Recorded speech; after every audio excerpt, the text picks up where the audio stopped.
રાજકોટની નામાંકિત KG Dholakia school દર વર્ષની જેમ આ વર્ષે પણ ધોરણ 10ના પરિણામમાં મેદાન માર્યું। કેજી ધોળકિયા સ્કૂલમાં ધોરણ 10નું પરિણામ આવતા 99+PR ધરાવતા 6 વિદ્યાર્થીઓ તેમજ સારું પરિણામ આવતા વિદ્યાર્થીઓ તથા વાલીમાં ખુશીની લહેર દોડી ગઈ હતી।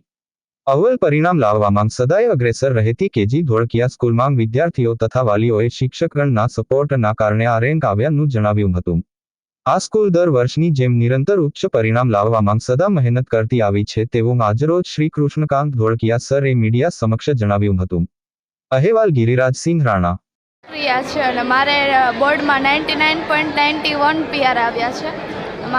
ધોળકિયાની ટીમ અને મારા પેરેન્ટ્સનો ખૂબ સપોર્ટ રહ્યો છે। મારા પેરેન્ટ્સ VMC વર્કશોપમાં વર્ક કરે છે।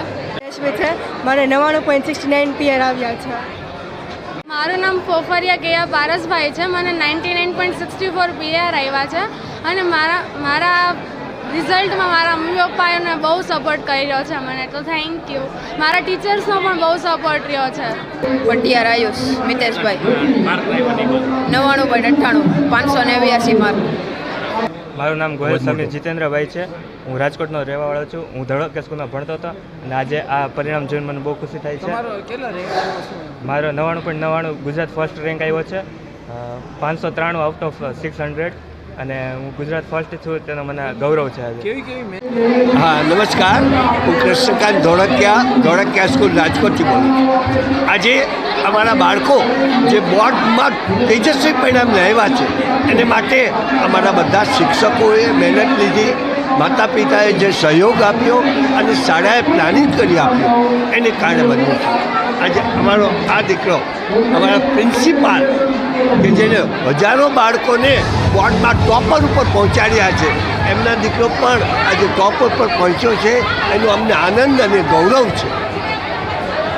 જીતુભાઈ ધોળકિયા ટ્રસ્ટી ધોળકિયા સ્કૂલ આજે 10મા ધોરણનું પરિણામ આવ્યું। દરેક વખતે પરિણામમાં ધોળકિયા સ્કૂલ અગ્રેસર હોય છે, આપ જોવો છો। 2 દિવસ પહેલાં જ સાયન્સ કોમર્સનું સમગ્ર ગુજરાતમાં ગુજરાત ફર્સ્ટ ધોળકિયા સ્કૂલના 6 બાળકો હતા। અત્યારે જે મને રિઝલ્ટ મળી રહ્યું છે એમાં 5 બાળકો 99.99 એટલે કે ગુજરાત ફર્સ્ટ આવ્યા। હમણાં જે મને પહેલો બાળક જે મળવા આવ્યો છે ગોહિલ સમીર, જેને 593 એટલે કે 593 માર્ક 600માંથી એટલે કે 99%ની આસપાસ આ બાળકનું પરિણામ છે। જો બાળક મહેનત કરે તો ચોક્કસ એનો રિવોર્ડ મળે। આ બાળકે પહેલા દિવસથી આયોજનબદ્ધ મહેનત કરી હતી, એટલા પેપરો લખ્યા, ધોળકિયા સ્કૂલે એમની એટલી પરીક્ષાઓ લીધી, એટલે આજે આ પરિણામ લાવી શક્યો। હું એટલું જરૂર કહીશ કે બોર્ડની પેપર સ્ટાઇલ ગમે તે હોય, ગમે તે પેપર સ્ટાઇલમાં ફેરફાર થાય, પણ જો એને પ્લાનિંગ મુજબ મહેનત કરવામાં આવે તો જરૂર સારું પરિણામ લાવી શકે છે, જે આ ધોળકિયા સ્કૂલના બાળકોએ આપ જોઈ રહ્યા છો।